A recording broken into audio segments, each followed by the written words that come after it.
guys. Hi, guys. Up here. Molly Sims, you guys. It's pretty amazing, right?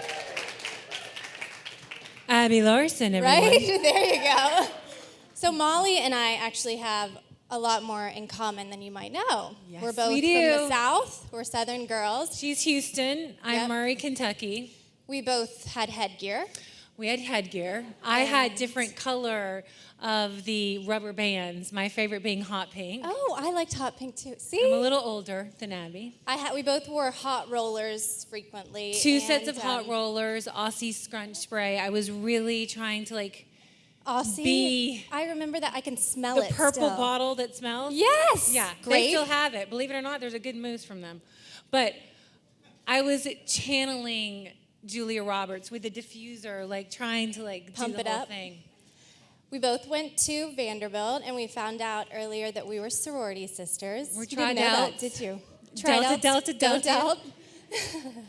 doubt. We know the handshake. I might have forgotten. I just graduated. She graduated many, many years ago. And now that I have read the book cover to cover, we're both supermodels. So So there we are. We have a lot in common. So We do. Actress, model, hostess, host. What inspired you to put it all into a book? I think, first of all, I wanted to kind of take pun at the whole thing of the supermodel, because there is no perfect woman, there is no perfect body. And I think everyone was I kind of got sick of everyone saying, well, you were just born that way. Really?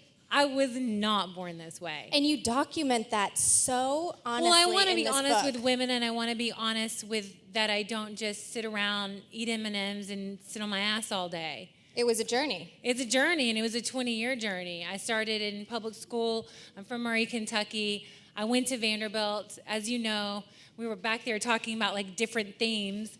I was the Laura Ashley, very Southern conservative. Seth Meyers the other day said I was wearing a bib, a lobster bib. But of that generation of where I was sitting around eating chocolate chip cookie dough and, drinking my way at the SAE house and the KA house. Oh, really? I was more beta. I was SAE. Okay, we all have our thing. I married an ATO from University of Arizona. Did We you always laugh. I'm really? I went to the smarter college. He's I went to the funner college. Bear down. But yeah, and then I got an amazing opportunity to all of a sudden one day go get pictures made in Memphis, Tennessee. And those pictures got sent to New York, and they were we'll come up. And I don't know, I was always wanting to kind of not get out, but I was okay, maybe I could do this. Or I'm from Kentucky. My Bible was 17 and YM and Sassy Magazine and Vogue. I didn't have the internet. Did you tear out the pictures and put them into Everything. binders? So did I. Everything. And then I got this amazing opportunity to go to New York. And from that moment on, from that summer of 1993, I was living on a couch with two girls that I'm still very good friends with today. And then I went from there to Germany. And then from Germany, I went to London and then to Paris and then to Milan. And I lived in Europe for almost 6 years. Wow. So by the time I got back to the States, they were oh, do you want to try to go for Sports Illustrated? And I was okay. You were no. No. No, that's not something I would do. But the point about it is that I didn't look like this 20 years ago. I look better now at 41 than I did at 21. Well, that's what's so cool about the book. Yeah. I think when you're reading it, you really relate to you. And you're more honest and refreshing, I think, than any book I've read. It's not a book, it's a manual. And you talk about your weight gain during pregnancy and your skin issues and missteps in fashion. Well, and everything, It's so real. Was I'm that a real scary? girl's girl. I think it was necessary for me to be honest in writing the book. It started I'm just a real girl's girl. I have 9 of my best friends have been my best friends for 12 years. Wow. We share That speaks secrets. volumes. I'll tell you I love your necklace. Where'd you get your jacket? Where'd you get those shoes? I'm always constantly changing. And I think with the book, I really wanted to be a champion of women and you can do this. You can look different.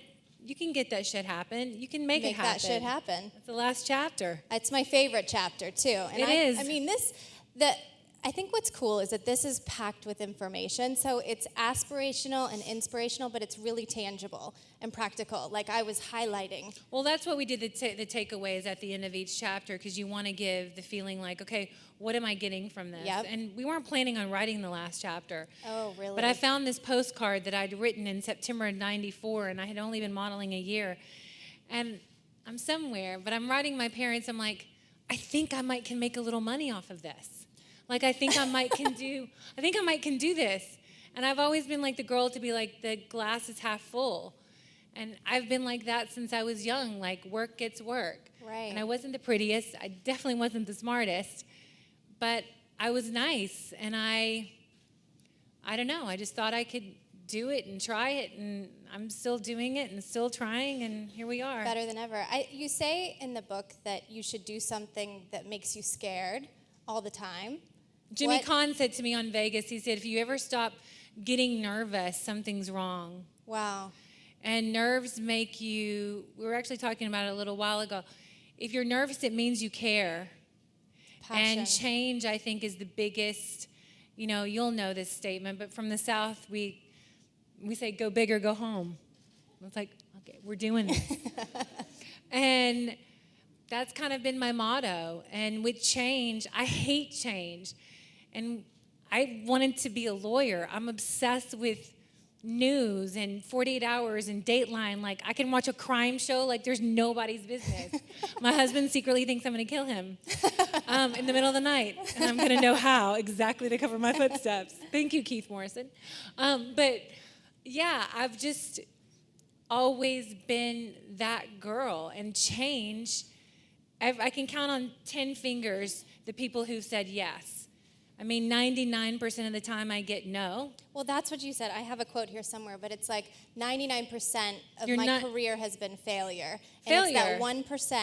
It's the 1%. Oh, I love that. I mean, I was a normal girl. Like I said, I was 20 pounds overweight. I've been told I'm too fat, too skinny, too dark, too pale. You're never going to make it as a blonde. You really should put a retainer back in your bottom teeth. Have you seen a plastic surgeon about your calves? Because they're a bit muscular. You really shouldn't show your arms, and definitely don't show your hands. Like, there's so much rejection that's what you're just like, okay. And some of you take really personally, and you cry. It's like a boy dumping you, and then you're like, all right, well, I'm going to try it this way. Or I'm going to do it that way. Or fuck you, I don't care. Oh, I love you. I think I'm we I'm are gonna sisters. Do it. Oh my There God. we go. So there's this part in the book, and we talked about it earlier, but it's one of my favorite excerpts, and I just want to read it really quickly. It says, "The supermodel has literally been yanked out of me. I've been Weight Watched, Atkins, and zoned. I've yogaed, spinned, danced, and boxed. I've been dressed up in every kind of outfit imaginable, and when it comes to beauty, I've been potioned, lotioned, plucked and prodded, bleached and bronzed, waxed and makeuped, extensioned, curled, blow-dried, and straightened into an entirely new human form." It's amazing. It's the truth. It's the truth. I think with celebrities or whatever you want to call being in the spotlight, like people, they don't want to admit, like, they want people to think, oh, I'm naturally like this. It's just not true. You work hard at it every day. I work hard at it. I have a good team, and I listen to people. Like, some people say, oh, well, do your own thing. Don't do this. Like, I actually take people's advice. I don't take everyone's advice, but I always say, like, we have a part in the book, like, I have certain mentors, and, like, I listen to them, and I've talked to therapists, I've talked to amazing CEOs, and, I mean, I love a woman CEO because they're, like, badass, and I don't know, I get inspired. I'm still inspired, I think, because I'm interested. Right. And I think that's the biggest thing I can tell younger people is be interested in something, whatever it is. Do anything, do everything, travel, get a bigger passport. Make shit happen. Make shit happen. So you are obviously a model, an actress. You do all of these things. You're interviewing, you're running mollysims.com. You are a mom and a wife, and you're having your second baby. That's a juggle. Juggle? That's a I juggle. will tell you, getting to the blizzard, Juno, that we didn't really have a blizzard, but in New York City was a feat. Yeah, it's definitely, for women, we always get asked the same thing. How do you do the work-life balance? And it's not easy. I think since I gave birth on June 19th, 2012, I've never had freedom without guilt. You have 3 children. That's huge. You guys can party. You guys can do it as single people. You can do whatever you want. You don't have the guilt. The moment you have a child, you have guilt. It's constantly. an automatic. Yeah. But, I was in my mid-30s. I was on Vegas. I had the whole, I want children, and I'm dating a loser. We've been there. And yes, we've been there many times. The darker, the more actory, the more like I'm going on my journey, the more I loved him. But not so good. But then I woke up and one day and I'm like, okay, I've got to like get off my ass and not be codependent and get out of a really bad relationship. And so, it took me a little bit to find like my husband and that part of my journey. And I talk about in the book, yeah. your breakups. Because people are like, oh, you've never been dumped. Never been dumped. I mean, seriously? Yes, I have. A lot. Yeah. I mean, and I look back and I think, I'm so glad I waited. Someone gave me a really good piece of advice when I was single. And being single at 35 after not being single and the whole texting world came upon us, it's so funny. A lot of people, my husband doesn't even know this. I would have my girlfriends help me write the text back or the email back so I'd sound cooler. Oh, you had a cool coach. I had a cool coach. Let me tell you, every girl needs a cool coach out there. Because I was like, the girl was like, oh, you drink Heineken. I'm like, I love Heineken. I fucking hate Heineken. Like, I was that girl. Like, I was like the fixer, the pleaser. But I met my husband, and, I had a first. And so when I started dating, someone was like, you'll get a first kiss again. You'll get a first date again. That's so cute. And it was great. And I was lucky, and I found my man, and I don't have to fix him. He's like my partner. He knows when I'm being a biatch. He can put me in my place when I'm trying to walk all over him. But it's good. Like, he's my real partner. Like, he's strong, and he supports me. And he's cute. Yeah. And he's we put tall. their wedding up on stylemepretty.com, and we were talking about, one of the pictures is one of our most pinned photos that we've ever put up, and literally has dictated an entirely new trend in fashion, really. It's her bridesmaids colored dresses. Bridesmaids. It's a very important topic, Yes. people. Different colored bridesmaids dresses. Huge. This is breaking news. But I'll just give, everyone knows Abby, but I'm going to give you a little bit of a shout out because I was in South Africa waiting for him to propose to me. I thought for sure, I'm like, okay, we're in Africa. It's definitely going to propose to me. He did not propose to me in Africa. But I would go on her site, and you don't think like you're going to be that girl like, oh, I don't care what my wedding is, or oh, God, she's so obsessed. But then you become that girl, and you want your wedding to look great. And I found her site, and I was telling her backstage that I'm like, because of her, I got my stationery, my photographer. That's amazing. I'd known Ifat and Stephanie. Yeah. But I stalked Style Me Pretty. I would screen grab it, and there you go. There you go. Did y'all write that down? You guys write that down. It's a great site. If you're ever getting married, lifestyle, Say want it again. inspiration, Say it again. it's very good. Very good. Okay, so I want to talk. So we're talking about pretty things, and I want to talk about being pretty for a minute, because I think we all need a little help in that department, especially me. So a lot of us are busy working mothers. I want to do like a rapid fire. So this is chock block full of information, but if you had to pull some of it out, food. What is the game-changing lesson that we can learn from this book for you? Food, never put yourself on a diet. Do not own a scale. When I was a model, I just bought a new one. I should. Don't do it. Get a pair of jeans you want to get into. There you go. Everybody has those jeans that you cannot fit into, people. If you're going to the grocery store, or if you're going to pick up your kids, whatever you're doing in the morning, even if you have nothing to do but go to the grocery store, pick up your kids, act like you have something to do and get dressed up to do it. You will feel better about yourself. Oh, that's huge. So I don't do that. A lot of people don't. I don't, and I get into the habit of like, oh my God, I've been in my sweatpants for 3 days with my hair in a perfect messy bun, which I will show you how to do in the book.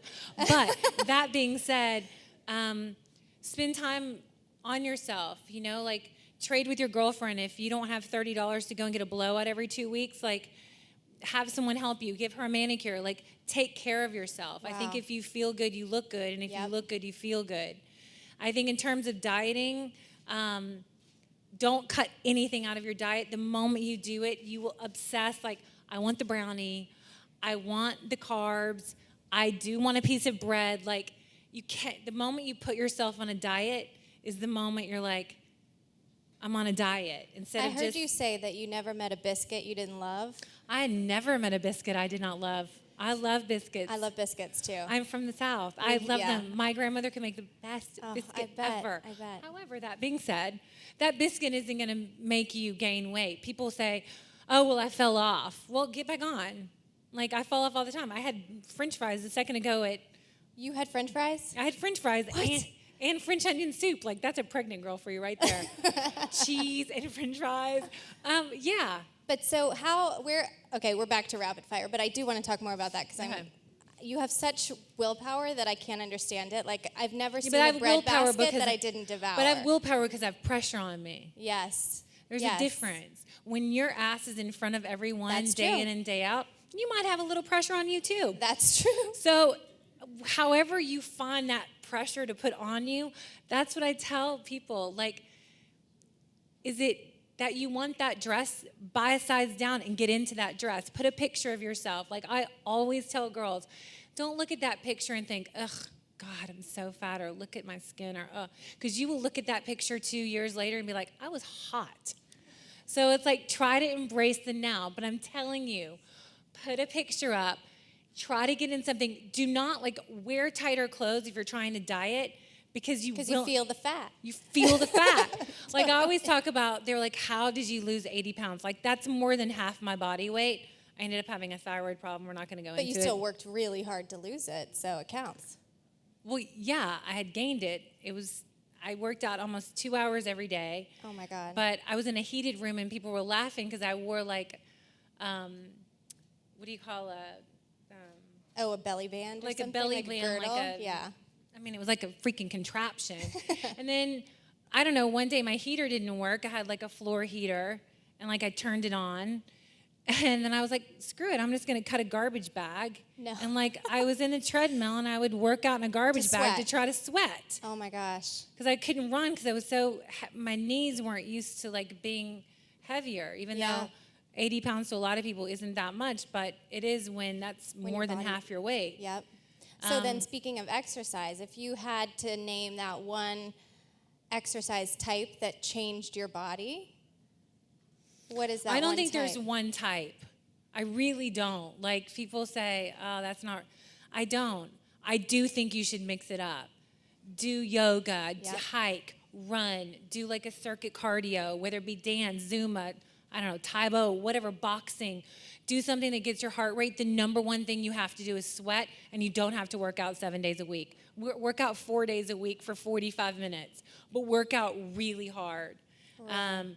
Watch doing so much weight, because it will bulk you.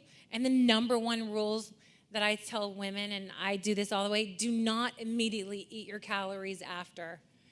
That means we all love a smoothie, make it green, because it's really high calorically, and you really don't understand how much You love those green you're eating. You smoothies. have to. Do I love them? Do you love them? I don't love them. Really? But I like them. You do. I do. Well, I've gotten, it's just discipline. It's discipline and willpower. And Yeah. I think, that's huge. Okay, so skin. Skin. You're glowing over here. Well, I'm pregnant, so. You're Molly Sims, so that But helps. no, but I will tell you, I normally have acne, and when I'm pregnant is the one great thing. I'm like, oh, my skin's so good.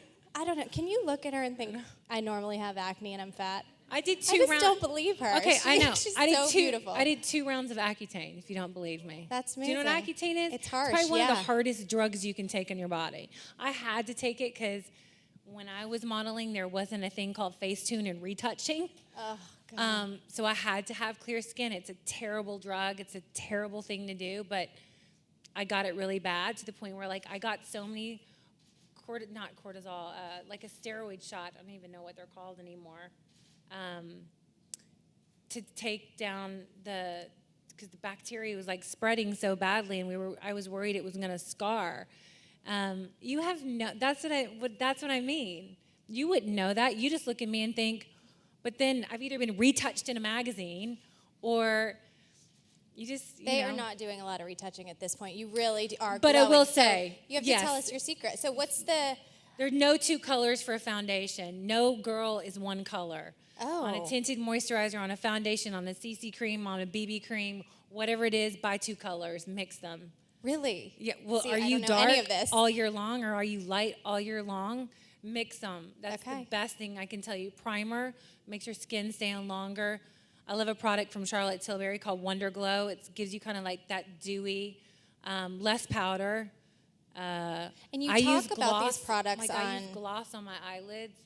Like, I'm just going to do it. What do you mean? Like a lip gloss on your eyes? It's called, I've named it eye gloss. But yeah, What does it do? just kind of makes you that kind of, that super Dewy? sexy kind of. Really? Yeah, it See, works. Yeah. Yeah, I don't know any of this. This is great. you don't need it, but I can teach Thank you. But okay, so fashion. God, fashion. Let's talk the one item in your closet that you can't live without. Spend money on your core pieces. I call it the wardrobe. The wardrobe. I love yeah. that. So if it's the white T-shirt that you wear 300 days a year, buy a good white T-shirt A that white you T-shirt, love, that really? you can wear with jeans, under a jacket, tie it up and wear it with a boyfriend jacket. Like, invest money in those pieces. Do not invest in trend pieces. Buy 2 sizes bigger if you're buying. That works. I read that in your book. I went to the mall yesterday. It works. It does, I bought a dress sister. 2 sizes up. Do not look at the tag. Sometimes I'm a size 14, some I'm a size 2. Wow. Doesn't matter. It depends on how it hangs. The little bit of a give, a little bit of a hang, I don't know. It makes. I just met one of your bosses, and she just came from she was like, had the jacket and the pants, and they were like Maureen. hanging. Marnie, where's Marnie? She was like, I'm looking badass. I'm gonna look good in front of I'm these gonna rock men. this, yeah. No, but I think. So tell me your favorite white T-shirt brand. J. Crew makes a good one. Velvet makes a good one. Who else makes a good one? What's the one I love? Well, I love a little Isabel. I'm not So gonna favorite lie. brand of jeans? Oh God, that's one thing like we talk about in the book. If you look good in boyfriend jeans, wear them. If you don't look good in skinny jeans, who gives a shit? It's trendy. Don't wear them. That's what I always tell women. Buy a pair of jeans. Jennifer Aniston's still wearing the cowboy boot cut because she looks good in the cowboy boot cut. She does. She does. She rocks it. And believe it or not, it's actually back in fashion now. But yeah, buy jeans that you look good in and actually spend money on them because it's like a mattress or your sheets. You sleep in the bed 365 days a year. Do not spend money on trendy. Go to your Forever 21s, your H&M, buy, a few small things, watch color. Like if you're going to dress slutty on the top, don't dress slutty on the bottom. Oh, Only yeah. show, that. Yeah, We're I from do. the South. Or just don't, yeah. Yeah. I was going to say just don't dress slutty at all, but that's just not don't dress. true. You can dress a little slutty. I can. You can. I can. I can't because I'm pregnant. And it would be weird. But yes, you can dress a little. No, you can show a little bit. Yeah. You can show some. You don't want to see it. Frankly. Just do a version of J-Lo or Beyonce. There's She's always my some. celebrity twin. Yeah. I pull out my inner Sasha Fierce all the time. There you go. Yeah, that you're fake it till you make it, right? That's the difference in why people make it and don't make it. I faked it until I could be, I had to do an audition. It wasn't even an audition. I'd kind of gotten the role, and I didn't realize I'd just come back to LA, and a really amazing writer, I got the opportunity. She was selling her show, and I didn't realize we were going to be in front of NBC, CBS, Fox, the whole thing. I was shitting myself backstage. I called my husband. I'm like, oh my God, everyone. I walked down that stage. No one knew I was shitting myself. No one knew. You rocked it. No one knew. You know what? I have so many more questions I actually for did you. do well. So I'm Well, not gonna your lie. first scene was a sex scene, I think, My right? first scene was a sex and I scene. I do really want to hear more about that, but I also want. I fell off the bed, and so did Josh. Our first scene literally I don't even have was a me follow-up. rolling on top of him and That's swinging my hair saying, "Hi, Daddy." But James Caan walking in on us having sex, it was amazing. But yes, we both fell off. We were so nervous and so slippery. And so, slippery. Oh, goodness. but yes, he's hot. Great He is. dancer. He a good person to Not fall gonna off the lie. bed with. Fergie, Stacy, you're lucky. She is so lucky. Lucky. Okay, we're taking audience questions now. So anything you guys want to know from Molly, now's your chance. What was the best piece of parenting advice as a new parent? Let me see, I can hear. It's on my hearing. When you become a parent, you get a lot of advice. I mean, you get advice, you have 3 kids, about everything from how they behave, punishment, breastfeeding, formula, to not take it personally. Like, there's no one way to parent. I think when you become a parent, you so want to do the right thing. There is no one right thing. You just kind of got to do the best.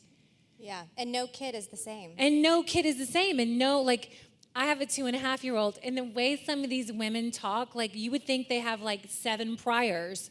You know what I mean? Like, they're a 2.5-year-old. They're going to bite. They're going to hit. They're going to throw. But, also the developmental, well, my kid has perfect diction, okay? Oh, gosh. I'm like, fuck you. Whatever. You're But like, my kid's biting. yeah, my kid's throwing a freaking Tonka truck at your face right now. But yeah, I think that's the best advice. Just do the best you can. Be present. Get off the BlackBerry, get off the iPhone. That's great advice. I kind of say, work hard, play hard. When I'm with him, I'm really with him. And I feel like I'm a good mom. My husband is a phenomenal father. But it's a balance. And it's not easy. You never feel like, I've had to work a lot in the past couple of months. I'm like, I feel guilty from it. But I just try to do the best I can. Hi. Hi. Thanks for coming today, by the way. Anyways, you lived in New York for, you said, 6 years, and I think we're all feeling it now. How do you dress for this horrible, awful, slushy, disgusting weather? And, how can you make it the transition? Maybe you're going to work, going shopping. How do you... Layer. Yeah. Okay. And schlep. Layer and schlep. Crossbody bags, a great jacket, a break hat. The outside accessories, keep get a great black hat, I love the ones from Rag & Bone. They're kind of expensive, but American Outfitters just had one that was $30, super cheap, but it was awesome. Great outerwear, a great pair of boots. Again, I've had these same boots that I did not want to buy because they were really expensive. My girlfriend was like, I'm telling you, buy them. They're fur-lined. They are really light, so I can and I have them in my bag, and I have a car, but I want to show up in not my fur-lined boots and look cool, so I have heels with me. I think layering is the best thing. So if you start with a simple, even a tank dress, and then you have a cool cardigan or a leather jacket, and then you have another black, you cannot go wrong. And, mix it up with your accessories. Sunglasses, cool, always. They make you look cooler than you are. You mentioned earlier that you had to deal with a lot of rejection. How do you overcome that negativity? How do you persevere and avoid people? How do you overcome negativity and persevere? You kind of got to draw deep within. I couldn't imagine being a model. I could not imagine being a ballerina and having to keep a certain. It's hard, and I've cried a lot, and I'm like, oh, well, it's not you. Or they say, oh, you're 99.9% confirmed until you're not, and you don't get it. But I didn't get a role or a job. If I didn't get it, I wasn't going to get it. So it's if someone else got it, I was never a catty model. If one of my girlfriends got a job, I was happy for her because guess what? I wasn't getting the job. It's hard not to take it personally when they're like, they really wanted a brunette. You're like, I could be a brunette. You're not. Or it's some stupid thing was like, you're 1.5 inches too tall. I'm really tall to be an actress. I'm not that tall to be a model. So where sometimes I succeed is where others fail. But I think you have to dig in and like, literally like when someone says something negative, turn it into a positive. When one door closes, I know you've heard that statement 1,000,000 times, but knock it down and keep knocking at it because you only need one person to say yes. And then 4 years later, someone else will say yes. And sometimes the best things that have happened to me is when someone said no. Like I remember not getting something. I remember I won't name the model, but like I was kind of like, damn, she's good. And I want all her jobs. And Faith Cates, who owns Next Model Management, I literally been with them for 22 years. She was like, that's not your path. That's not your path. You know? And she really was successful for a certain time until she ran over 10 cars and now is in rehab. But she did really well for a certain many years. And I was like, I want to be you. The point about it is, I don't know. Surround yourself. I will tell you, like, I had a lot of trouble having this baby.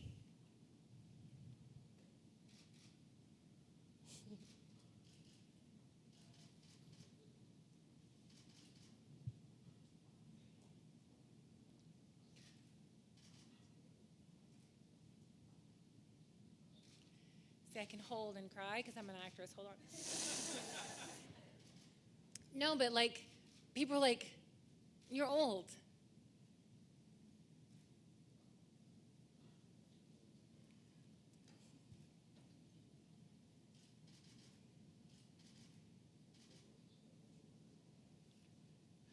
Okay, clicker photographer. He's so excited, by the way. 1 second, He's so we're excited. very loud. Give him a No, little but, you know, I had a lot of people say, you may not have another one.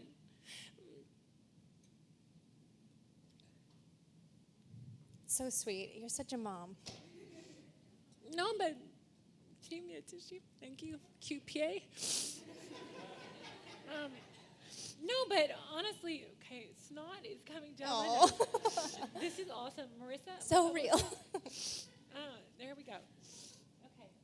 No, sweet. but, you know, I nicknamed them faith killers.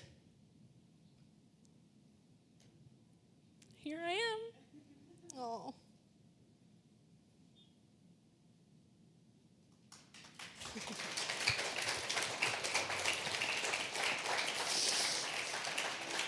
You guys, I feel like we're on the Dr. Phil show. And I've just admitted You're like, such a nice crier, heroin though. use for like 20 years. But, no, but I mean, listen, we can laugh and I can make fun of crying, but it took me a while. And I got some really, really, really bad advice. And I listened to it and got in my head, and you just have to believe somewhere. And I know it sounds lame,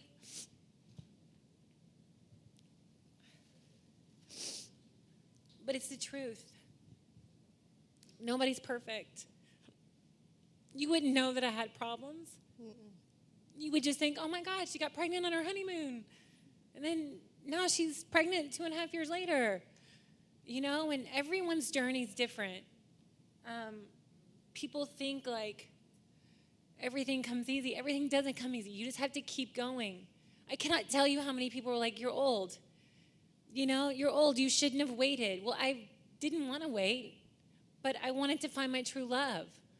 So it's like I nicknamed like a couple of the doctors faith killers because the moment someone said, oh, you're okay, you're totally fine, just get out of your head, stop worrying, is the moment 6 months later I got pregnant. But I was obsessing about it because someone had convinced me that I was old. And I say to women like who are trying out there and who are like, it's a lot of times it's when you start the adoption process or you start, that's when they become pregnant because the pressure's off. You get out of your own way. You get out of your own Yeah. way. And I think it's a great question for everyone out there. It's not just having a baby or it's the job you want or the job you didn't get or the man you want to meet or the girl you want to meet or, you know, it's, you just have to figure out, like, I think that's ultimately why we wrote the book. It's like, what do you want? You can get it. It might take you a while, but you can get it. You just have to keep going. And bad shit does happen. I'm not going to lie. Because it does, and it's happened to all of us. I mean, I just recently, one of my best friends, you know, there's like 9 of us, and first to lose a parent. Like, it happens, Wow. Yeah. you know? So that's the end of the Dr. Phil session. No, that's Let's amazing. get That's back what makes to you something so real. more not so heavy. I mean, that's why we can relate to you. And honestly, that emotion permeated every page of this book. And that's what's so cool about it and what you're doing now. I think people can relate to you in a way that we never thought we might be able to. So it's really, really neat. And mommyhood Anybody is has no another joke. like really Yeah, happy, superficial funny question? Because that would be great. We have time for one more question. Okay. What an Yes, I used to impossible- look hot in bikini. Go ahead. That was not my You're a question. man. You can ask it. What a hard question to follow. It's not going to be as good, I promise. You Anything. talked about still being nervous at auditions and how refreshing that was to hear. I'm just wondering if there was a moment or a time in your life and career where you're like, I can actually do this with all the no's and everything You like know, that. it was probably on Vegas. You know, we were so, I mean, Jimmy Kahn, as you know, he was like the godfather. And, you know, I got lucky. Yes, I'd gone to school for 2 years and taken an amazing course. I did the Sanford Meisner course. You know, I think it was here, I was cast as a reoccurring in the beginning before the pilot. And I was just so excited to get, you know, 3 episodes out of 13 or 6 episodes. I mean, hell, I would have done like a scene, whatever. They didn't know that. But at the end of it, they were like, we did the pilot, and they were like, it's all or nothing. And so at the height of what I thought would be my modeling career was the end of my modeling career and the beginning of my acting career. I think I had this thing in my mind. I'm like, okay, Jimmy Kahn's working with a soap star, Josh Duhamel from All My Children. He's working with a model, Sports Illustrated, CoverGirl, MTV. So I don't know. I always thought lesser than. And when you're, you know, a model, you always want someone to take you serious. You're begging people to take you serious. And, you know, Jimmy saw that. And he put me through the ringer. And then one day I was like, fuck you. And I just like kind of stood up to him, and that's when I kind of changed the corner. And he was like, came to my trailer and he was like, you're good to go, girl. And I mean, I would have like anxiety dreams going to work. You just do it, you know, and no one needs to know how nervous you are. I would count my steps. In like a walk and talk, you have to end there, or you have to end here. And I can remember like cheating during like rehearsal, going like, like how many, now I can do it without, I can come over and still talk and sit down and not think about it. But it's just interesting, like those little things where like, or you're in the interview, like what is the guy gonna ask me, or whatever the situation may be, you just kind of gotta go for it. You're clicking again. There she goes. All right, we all good? This was so fun, and I think we all agree she's the coolest supermodel we've ever met. Thanks, Abby. Saw me pretty.